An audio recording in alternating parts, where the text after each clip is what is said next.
देखो, अभी तक हमने जो पढ़ा है वो इनइक्वालिटीज को ग्राफिकली कैसे रिप्रेजेंट किया जाता है वो। अब हम कुछ रियल लाइफ प्रॉब्लम्स जो है उनको पहले इनइक्वालिटीज में कन्वर्ट करेंगे, फिर उनका ग्राफिकल सॉल्यूशन निकालेंगे, जिसको हम बोलते हैं वर्ड प्रॉब्लम। तो ऐसे कुछ क्वेश्चंस हम देखते हैं। हम न्यूमेरिकल्स में से एक क्वेश्चन ध्यान से पढ़ रहे हैं, देखते हैं। A company produces two products A and B, each of which requires processing in two machines. Okay, the first machine can be used at most for 60 hours and second machine can be used at most for 40 hours. मतलब आपको जो resources है machine hours, ठीक है, वो unlimited नहीं है। एक मशीन मैक्सिमम कितने आवर्स तक यूज कर सकते हैं वो है, दूसरा मशीन मतलब ये आपकी लिमिटेशन है। टेक्निकल लैंग्वेज में ये जो लिमिटेशन होती है हमारे रिसोर्सेज की, उसको हम बोलते हैं कंस्ट्रेंट्स। ये हमारे कंस्ट्रेंट्स है और इन्हीं कंस्ट्रेंट में रह के हमें काम करना है, ठीक है। आगे देखते हैं। The product A requires 2 hours on machine 1 and 1 hour for machine 2. The product B requires 1 hour for on machine 1 and 2 hours on machine 2. Express the above situation using linear inequality. कभी भी आपको सिचुएशन को linear inequalities में convert करना है तो जो पहले चेक कर लो कि कंस्ट्रेंट कौन से है। तो यहां मशीन आवर्स कंस्ट्रेंट है। जो कंस्ट्रेंट दो चीजें होती है, कंस्ट्रेंट है और यहां पर प्रोडक्ट है। जो कंस्ट्रेंट है, ठीक है, कंस्ट्रेंट को कभी आप x या y नहीं मान सकते। कंस्ट्रेंट के अलावा जो बाकी की चीजें हैं उसी को आप x और y, मतलब प्रोडक्ट A और प्रोडक्ट B, आप मान के चलेंगे कि प्रोडक्ट A जो है उसके हम x यूनिट्स प्रोड्यूस करेंगे और प्रोडक्ट B के सपोज हम y यूनिट्स प्रोड्यूस करेंगे। तो क्या कंस्ट्रेंट है? कंस्ट्रेंट दो है, मशीन 1 एंड मशीन 2। अब मशीन 1 पर 1 यूनिट प्रोड्यूस करना है प्रोडक्ट ए का, तो कितना टाइम चाहिए? तो आपको बोला गया है कि product A requires 2 hours on machine 1 and 1 hour on machine 2।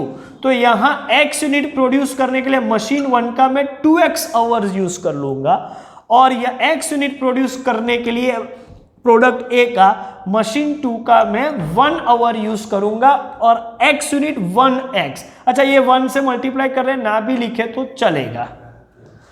और product B requires 1 hour on machine 1 and 2 hours on machine 2। तो y यूनिट्स में प्रोड्यूस कर रहा हूं तो 1y मतलब y मान के चलो और यहां 2y।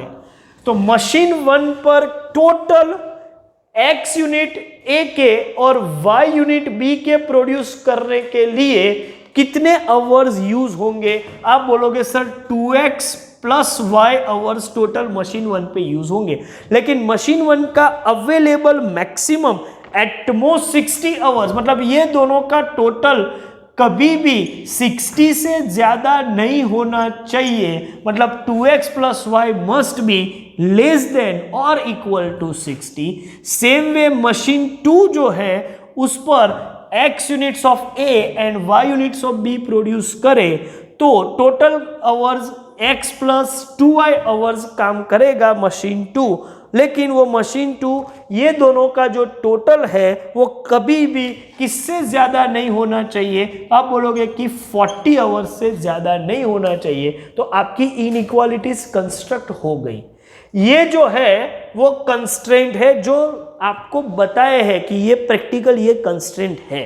लेकिन एक कंस्ट्रेंट हमेशा रहता है और जो होता है फिजिबिलिटी कंस्ट्रेंट, जो बोलेंगे नहीं लेकिन वो आपको पता होना चाहिए, उसको बोलते हैं फिजिबिलिटी कंस्ट्रेंट।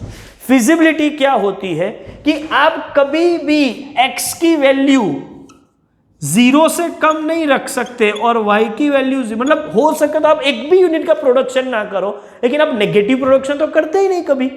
तो ये जो है ना, ये नॉन नेगेटिविटी का कंस्ट्रेंट हमेशा बाय डिफॉल्ट रहेगा। तो ये है नॉन नेगेटिविटी। तो ये नॉन नेगेटिविटी आपको खुद याद रखनी पड़ेगी कि कोई भी प्रोडक्शन यूनिट, क्योंकि एक्स और वाई कंप्यूटर को या किसी रेगुलर पर्सन को पता नहीं है कि आप ये डाल दोगे तो नेगेटिव में भी सॉल्यूशन मिलेगा, लेकिन वो सॉल्यूशन नहीं चाहिए क्योंकि हम कभी भी नेगेटिव प्रोडक्शन नहीं करते। मैक्सिमम आप कोई प्रोडक्शन नहीं करेंगे तो एक्स का वैल्यू 0 या 0 से ज्यादा होगा। तो ये जो नॉन नेगेटिविटी जो है इसको बोलते हैं नॉन नेगेटिविटी कांस्टेंट फिजिबिलिटी। तो ये तो फिजिबल ही नहीं है कि आप नेगेटिव पे चले जाओ। तो वैसे देखा जाए तो ये दो इनइक्वालिटीज क्वेश्चन में डायरेक्टली नहीं दिया हुआ है, लेकिन वो हिडन है, ये हम याद रख के चलेंगे। तो देखा जाए तो अभी हमारे को ये 4 इनइक्वालिटीज आ गई और ये चारों को मुझे ग्राफ पेपर पर प्लॉट करना हो तो कैसे करेंगे, ये तो आपको पता ही है भाई। इसको पहले x और y ऐसा लिख दो। x 0 होगा तो y 60 होगा और y 0 होगा तो x 30 होगा। सेम वे यहां x 0 होगा तो 2y 40 मतलब y 20 होगा और y 0 होगा तो x 40 होगा। ये है y एक्सिस और ये है x एक्सिस। फिर आपको इसका ड्रॉ करके कॉमन रीजन शेड करना है। ये नई बात नहीं है, ये तो ऑलरेडी हमने करके रखा हुआ है। तो सिर्फ इनइक्वालिटीज में कन्वर्ट करना जो काम है वर्ड प्रॉब्लम को, रियल लाइफ प्रॉब्लम को, वो मैं आज बता रहा हूं। इससे आगे का प्रोसीजर आपको मालूम है, you can complete at your own. Finish this question at full length. इसके बाद आप ग्राफ पेपर पर ड्रॉ करके कॉमन रीजन अपने आप डिसाइड कर लीजिएगा, ठीक है। चलिए एक और क्वेश्चन देखते हैं। क्वेश्चन नंबर 2 पढ़ते हैं। A fertilizer company produces 2 types of fertilizer called grade 1 and grade 2. Each type is processed through 2 critical chemical plant. Plant A has maximum 120 hours available. ये इसका कंस्ट्रेंट हो गया प्लांट का, और कंस्ट्रेंट है तो प्लांट ए को मैं एक्स वाई नहीं मानूंगा, इसका मतलब ऑटोमेटिकली ग्रेड 1 और ग्रेड 2 को एक्स एंड वाई मान के चलेंगे। In a week, and plant B has maximum of 180 hours available in a week. Manufacturing 1 bag of grade 1 fertilizer requires 6 hours in plant A and 4 hours in plant B.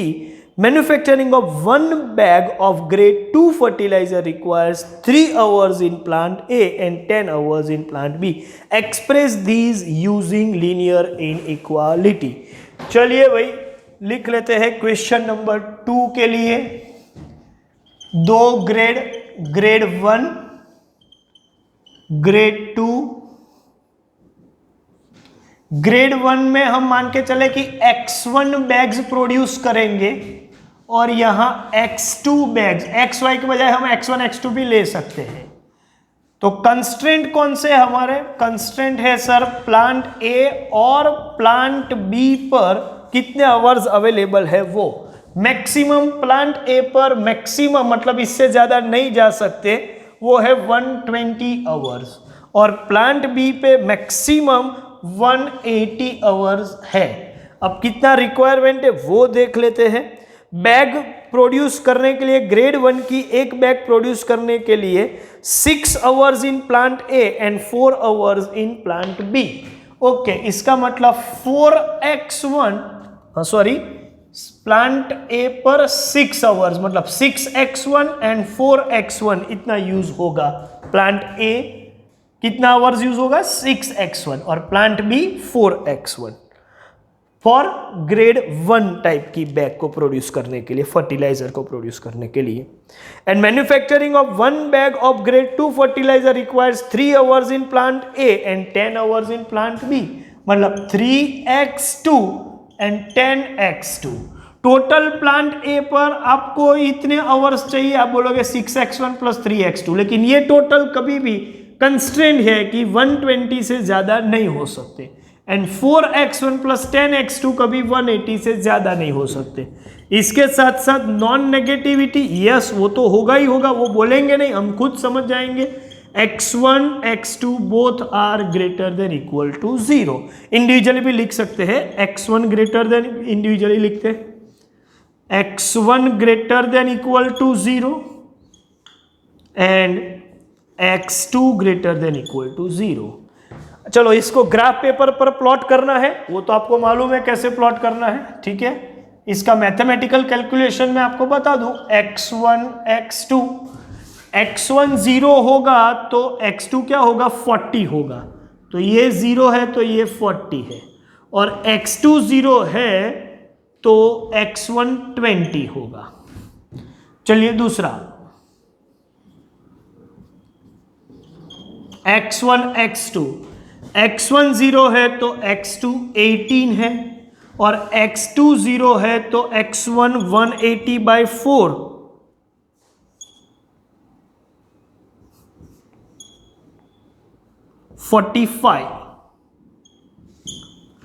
ये होगा x1 greater then 0 मतलब y axis, और ये होगा x axis. अब graph कैसे draw करना है वो आपको मालूम है, कॉमन रीजन जो होगा उसको आप शेड कर दोगे, ठीक है। एक और क्वेश्चन भी देख लेते हैं। चलिए क्वेश्चन नंबर 9 देखते हैं। 2 machines 1 and 2 produces 2 grades of plywood, grade A and grade B। देखो यहां पर भी मशीन 2 है और प्रोडक्शन जो कर रहे हैं उसकी 2 कैटेगरी में है, मतलब ग्रेड ए और ग्रेड बी। अब क्वेश्चन को ये ध्यान से देखिएगा, पहले 2 क्वेश्चन से क्या अलग है। इन 1 hour of operation machine 1 produces 2 units of grade ए, मतलब ग्रेड ए का प्लाईवुड प्रोड्यूस करना है तो 1 घंटे तक मशीन 1 काम करेगा तो 2 यूनिट प्रोड्यूस होंगे, लेकिन 1 घंटे पर काम करेगा तो मशीन 2 यूनिट के बजाय ग्रेड बी का सिर्फ 1 ही यूनिट प्रोड्यूस कर पाएगा। मतलब मशीन की क्या कैपेसिटी है वो बता रहा है कि 1 hour if machine is working continuously तो 2 यूनिट ग्रेड ए के प्रोड्यूस कर सकता है और 1 यूनिट ग्रेड बी का प्रोड्यूस कर सकता है। While machine 2 in 1 hour of operation produces 3 units of grade A and 4 units of, 1 घंटे काम करेगा मशीन 2 तो ग्रेड ए के 3 यूनिट और ग्रेड बी के 4 यूनिट प्रोड्यूस कर सकता है। तो दोनों मशीन की 1 घंटे काम करने के बाद क्या कैपेसिटी है प्रोडक्शन की वो बताया है। तो यहां मशीन 1 घंटा काम करेगा तो कितना प्रोडक्शन करेगा कौन सी ग्रेड वाले प्लाईवुड का, उसका डिटेल है। The machines are required to meet a production schedule of at least 14 units of grade A and 12 units of grade B. ये जो कंस्ट्रेंट रख दिया एटलीस्ट करके, वो मशीन कितने आवर्स यूज कर सकते हैं वो कंस्ट्रेंट नहीं है, लेकिन कम से कम कितना प्रोडक्शन करना है वहां कंस्ट्रेंट है। तो यहां प्रोडक्शन पर कंस्ट्रेंट है, कंस्ट्रेंट आपका मशीन आवर्स नहीं है। पहले मशीन आवर्स कंस्ट्रेंट था, अब कंस्ट्रेंट है कि इतना तो प्रोडक्शन होना ही चाहिए। तो कंस्ट्रेंट चेंज हो गए, जो कंस्ट्रेंट है उसको कभी आप XY या X1 X2 नहीं एज्यूम कर सकते, तो मशीन को ही आपको X1 और X2। तो मशीन तो प्रोडक्शन है, प्रोडक्शन का आवर है, तो मशीन 1 मशीन 2 हम ये मान के चलेंगे कि मशीन 1 X आवर्स काम कर रहा है और मशीन 2 Y आवर्स काम कर रहा है। तो ग्रेड ए का प्लाईवुड और ग्रेड बी का प्लाईवुड कितना प्रोड्यूस होगा। मशीन 1 1 घंटे में ग्रेड ए का 2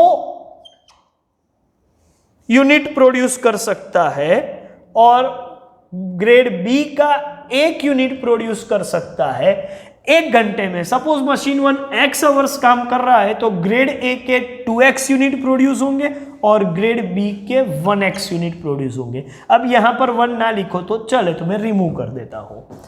ऐसा ही while machine 2 in 1 hour of operation produces 3 units of grade A and 4 units, मतलब 1 घंटे में 3 यूनिट्स ग्रेड A के और 4 यूनिट्स ग्रेड B के मशीन 2 1 घंटे में प्रोड्यूस कर सकता है। इन 1 आवर ये है, suppose it works for y hours, तो कितना प्रोडक्शन होगा? आप बोलोगे 3y एंड 4y। अब ग्रेड A का टोटल प्रोडक्शन मशीन 1 मशीन 2 को मिला के 2x प्लस 3y जितना प्रोडक्शन होगा और ग्रेड बी का प्रोडक्शन x प्लस 4y जितना होगा। और ये प्रोडक्शन पर कंस्ट्रेंट है कि एटलीस्ट 14 यूनिट्स तो ग्रेड ए के होने ही चाहिए, मतलब ये दोनों का टोटल 14 या उससे ज्यादा होना चाहिए, एटलीस्ट 14, तो मिनिमम 14 है। इसका ये मतलब हुआ कि ये दोनों का टोटल 14 या उससे ज्यादा होना चाहिए। और ग्रेड बी के लिए कंडीशन है कि ये दोनों का टोटल प्रोडक्शन 12 यूनिट्स या उससे ज्यादा होना चाहिए।